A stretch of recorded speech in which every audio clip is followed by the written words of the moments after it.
दोस्तों, आज हम जानेंगे हनुमान जी की महिमा और उनके भीतर छिपी दिव्य शक्ति के बारे में। हम इस वीडियो में जानेंगे कि हनुमान जी की दिव्य शक्ति कैसे मिली।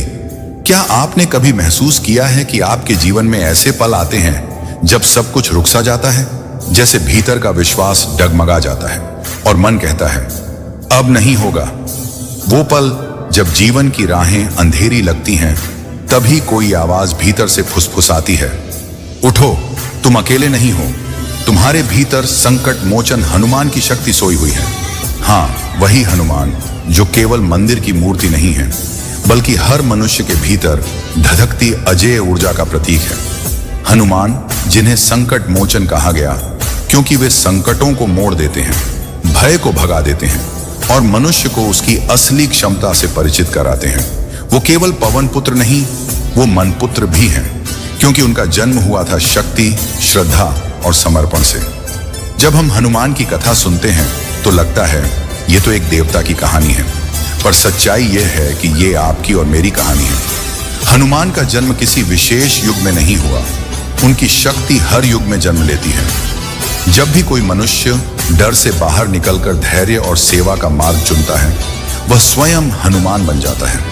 कहते हैं वानर रूप में जन्मे उस बालक ने जब पहली बार सूरज को देखा तो उसे पका हुआ फल समझकर उड़ चला। उसकी उड़ान में कोई भय नहीं था, ना क्या होगा का डर, ना कितनी ऊंचाई का डर। उस उड़ान में था निर्भीकता का बीज, वो बीज जो हर मनुष्य में होता है, पर समय के साथ मिट्टी के नीचे दब जाता है। हनुमान का पहला संदेश हमें यही देता है, यदि तुम्हारे इरादे पवित्र हैं तो कोई आसमान तुम्हें रोक नहीं सकता। शक्ति का मतलब मांसपेशियां नहीं, बल्कि मन का संकल्प है। हनुमान की शक्ति केवल इसलिए नहीं थी कि वे पर्वत उठा सकते थे, बल्कि इसलिए थी कि वे अपना स्वभाव भूलकर कार्य में विलीन हो सकते थे। आज हम सबके जीवन में भी राम कथा चल रही है। कहीं कोई सीता का अपहरण हो चुका है, अर्थात हमारी शांति खो गई है। कहीं कोई रावण, अहंकार, भय, असफलता हमें बांधे हुए हैं, और कहीं हम स्वयं हनुमान हैं जो भूल चुके हैं कि हमारे पास कैसी शक्ति है। याद है वो प्रसंग जब समुद्र के किनारे सभी वानर खड़े थे, लंका दूर थी, सीता वहां कैद थी और सब कह रहे थे यह दूरी पार नहीं की जा सकती। तब जामवंत ने हनुमान से कहा, हे पुत्र, तुम्हें अपनी शक्ति का स्मरण नहीं। वो पंक्ति आज भी हर उस व्यक्ति के लिए है जो खुद पर शक करने लगा है। शक्ति कभी जाती नहीं, बस भूल जाती है, और जब कोई हमें याद दिला देता है तो भीतर से एक अद्भुत ऊर्जा जाग उठती है। हनुमान ने जैसे ही अपनी शक्ति का स्मरण किया, वो लंका की ओर उड़ चले। उनकी उड़ान केवल आकाश में नहीं थी, वो उड़ान थी संदेह के ऊपर, असफलता के ऊपर और असंभव के ऊपर। यह वही क्षण था जब वे वानर से संकट मोचन बने। आज आपका भी वही क्षण आ सकता है। बस आपको अपने भीतर झांकना होगा और पूछना होगा, क्या मैं अपने असली रूप को भूल चुका हूं? हम आज की भाग दौड़ की जिंदगी में कुछ ना कुछ खोज रहे हैं, चाहे सुख हो और शांति हो। यह सब हम अपनी जिंदगी में पाना चाहते हैं, लेकिन हम एक मार्ग को भूल जाते हैं। हनुमान जी की शक्ति के बारे में हमें यह हमेशा याद रखना चाहिए कि हनुमान जी हमेशा हम लोग के साथ रहते हैं। हम सब जीवन में कुछ ना कुछ खोज रहे हैं, धन, सफलता, संबंध, सम्मान, पर इन सब के पीछे जो सबसे बड़ी खोज है वह है स्वयं पर नियंत्रण की। हनुमान जी ने अपनी ऊर्जा को नियंत्रित किया, अपने गुस्से को भक्ति में बदला, अपने बल को सेवा में बदला और अपनी जीत को विनम्रता में पिघला दिया। यही कारण है कि वे केवल शक्तिशाली नहीं, बल्कि विनम्र शक्तिशाली हैं, और यही उन्हें अजेय बनाता है। हर बार जब तुम गिरकर उठते हो, हर बार जब तुम किसी की मदद बिना स्वार्थ करते हो, हर बार जब तुम डर पर जीत हासिल करते हो, वहां हनुमान जीवित हो उठते हैं। वो केवल पूजन के पात्र नहीं, बल्कि प्रेरणा के प्रतीक हैं। उनका नाम लेने से केवल संकट नहीं टलते, बल्कि भीतर की दिशा बदलती है। एक बार एक भक्त ने पूछा, भगवान, मुझे संकट क्यों आते हैं जबकि मैं रोज आपका नाम लेता हूं? तो आवाज आई, क्योंकि जब तू नाम लेता है, मैं तुझे संकट से नहीं बचाता, मैं तुझे इतना बलवान बना देता हूं कि तू संकट को हरा सके। यही हनुमान का वरदान है। वो संकट मिटाते नहीं, वो संकट झेलने की क्षमता बढ़ाते हैं। कभी आंखें बंद करके जय हनुमान ज्ञान गुण सागर बोलो, महसूस करो कि हर शब्द तुम्हारे भीतर ऊर्जा का सागर बन रहा है। तुम्हारे शरीर में कंपन उठेगा, मन स्थिर होगा और एक आवाज कहेगी, डर मत, मैं हूं। वो मैं बाहर से नहीं आती, वो भीतर से आती है, क्योंकि हनुमान बाहर नहीं, तुम्हारे अंदर है। हनुमान हमें 3 बातें सिखाते हैं। श्रद्धा रखो, क्योंकि बिना श्रद्धा के कोई शक्ति टिकती नहीं। सेवा करो, क्योंकि सेवा से ही आत्मा पवित्र होती है। स्मरण करो, क्योंकि स्मरण से ही शक्ति जागती है। ये 3 सूत्र यदि जीवन में उतार लिए जाए तो हनुमान स्वयं भीतर प्रकट हो जाते हैं। तो आज इस कथा का पहला चरण यही कहता है कि हनुमान कोई बाहरी देव नहीं है, वो भीतर के जागे हुए मैं है। जब भी तुम कहो मैं असंभव को संभव कर सकता हूं, वो पल हनुमान के जागरण का है। जब भी तुम कहो मैं दूसरों के दुख में उनका सहारा बनूं, वो पल हनुमान की भक्ति का है। और जब भी तुम कहो मुझे कुछ नहीं चाहिए, बस सेवा का अवसर मिले, वो पल तुम्हें संकट मोचन बना देता है। जय हनुमान ज्ञान गुण सागर, जय कपीस तिहु लोक उजागर। कभी कभी संसार में कोई जन्म लेता है जो केवल अपनी शक्ति से नहीं, बल्कि अपने निर्मल हृदय से दुनिया को बदल देता है। ऐसे ही एक प्रभात में पवन देव की कृपा से जन्म लिया एक दिव्य बालक ने, जिसका नाम था हनुमान। उस दिन आकाश में स्वर्णिम आभा फैली थी। अंजना माता ने जैसे ही उस शिशु को देखा, उनकी आंखों से अश्रु बह निकले, क्योंकि वह केवल उनका पुत्र नहीं था, वो भक्ति और साहस का संगम था। पवन देव ने कहा, यह बालक केवल तुम्हारा नहीं, संपूर्ण मानवता का वरदान होगा। और सच ही था। जिस क्षण उस बालक ने पहली बार रोया, वो रोना नहीं था, वो था ऊर्जा का उद्घोष। बाल हनुमान की जिज्ञासा असीम थी। एक दिन उन्होंने आकाश में चमकते सूरज को देखा। बाल मन ने सोचा, वाह कितना सुंदर फल है, चलो इसे खा लें। और फिर क्या था, उन्होंने छलांग लगाई। उड़ान इतनी तीव्र थी कि देवता भी चकित रह गए। देवेंद्र ने वज्र से उन्हें आघात किया और वह बालक गिर पड़ा। पर पवन देव क्रोधित हो उठे। सारे संसार से वायु रुक गई, प्रकृति थम गई, जीवन थम गया। तब सभी देवताओं ने मिलकर उस बालक को वरदान दिए, अजेय बल, अमर ज्ञान, अनंत गति। और उस क्षण से ब्रह्मांड ने एक नाम याद कर लिया, हनुमान, वह जो कभी रुके नहीं। यह कथा केवल बाल लीला नहीं है, यह हमें सिखाती है, कभी कभी जीवन हमें गिराता नहीं बल्कि जगाता है। वज्र का आघात हनुमान को चोट नहीं था, वो था जागरण का आरंभ। हमारे जीवन में भी जब संकट आते हैं, जब हम टूटते हैं, तो शायद वही क्षण हमारे भीतर की शक्ति को जगाने का होता है। हनुमान जी का बाल्यकाल अद्भुत था। वे निरंतर खेलते, उछलते, उड़ते और कभी कभी आर्शियों के साथ बाल सुलभ शरारतें करते। पर उनकी हर लीला में एक संदेश छिपा था। जब उन्होंने आर्शियों की साधना में बाधा डाली, तो उन्होंने शाप दिया, तुम्हें अपनी शक्ति का ज्ञान तब तक नहीं होगा जब तक कोई तुम्हें याद न दिलाए। यह शाप नहीं था, बल्कि यह अनुग्रह था, क्योंकि शक्ति का अहंकार विनाश लाता है और विस्मरण विनम्रता। हनुमान को यह वरदान मिला कि जब तक सही समय न आए, वो अपनी शक्ति भूल जाए। हमारे जीवन में भी यही होता है। ईश्वर हमें जन्म से शक्ति देता है, पर उसे छिपा देता है ताकि हम विनम्र बने रहें। और जब संकट का समय आता है, जब राम पुकारते हैं, तो भीतर से हनुमान जाग उठते हैं। वो क्षण है आत्मस्मरण का। हनुमान जी ने सूर्यदेव को अपना गुरु बनाया। कल्पना करो, सूर्य जो कभी ठहरता नहीं, जो जलता रहता है, वही उनके ज्ञान का स्रोत बना।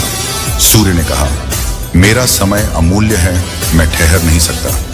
हनुमान ने उत्तर दिया, मैं आपके साथ चलकर सीख लूंगा। और वे उड़ते रहे सूर्य के रथ के साथ साथ। यह दृश्य केवल कथा नहीं, बल्कि साधना का सर्वोच्च प्रतीक है, सीखने की भूख और निष्ठा की पराकाष्ठा। सूर्य ने अंततः कहा, हे बालक, तू केवल बलवान नहीं, बल और बुद्धि का संगम है। तेरी विनम्रता तुझे अजेय बनाएगी। यही कारण है कि हनुमान को ज्ञान गुण सागर कहा गया, क्योंकि उनका बल ज्ञान से नियंत्रित था। समय बीतता गया। वानर राज सुग्रीव के दरबार में जब राम और लक्ष्मण पहुंचे, तो सबसे पहले जिसने उन्हें पहचाना वह था हनुमान। उन्होंने साधु का रूप धारण कर विनम्रता से पूछा, आप कौन हैं प्रभु, जो वन में विचरण कर रहे हैं? राम ने मुस्कुराकर कहा, तुम्हारे प्रश्न में भक्ति है और उत्तर तुम्हारे हृदय में। और उस क्षण हनुमान ने अपने जीवन का लक्ष्य पा लिया, राम की सेवा। हनुमान जी की सबसे बड़ी शक्ति उनकी भक्ति थी। वे कभी मैं नहीं कहते, सिर्फ प्रभु की कृपा कहते। जब सीता की खोज का दायित्व उन्हें मिला तो उन्होंने कहा, मैं नहीं, प्रभु की इच्छा। यही आत्मसमर्पण उन्हें संकट मोचन बनाता है, क्योंकि जिसने अपना अहं छोड़ दिया उसे कोई संकट छू नहीं सकता। आज हम सब किसी न किसी लंका में हैं, जहां हमारे सपने कैद हैं, जहां भय और निराशा रावण बनकर शासन कर रहे हैं। पर यदि हम हनुमान की तरह उठ खड़े हों तो कोई दूरी, कोई बाधा, कोई समुद्र हमें नहीं रोक सकता।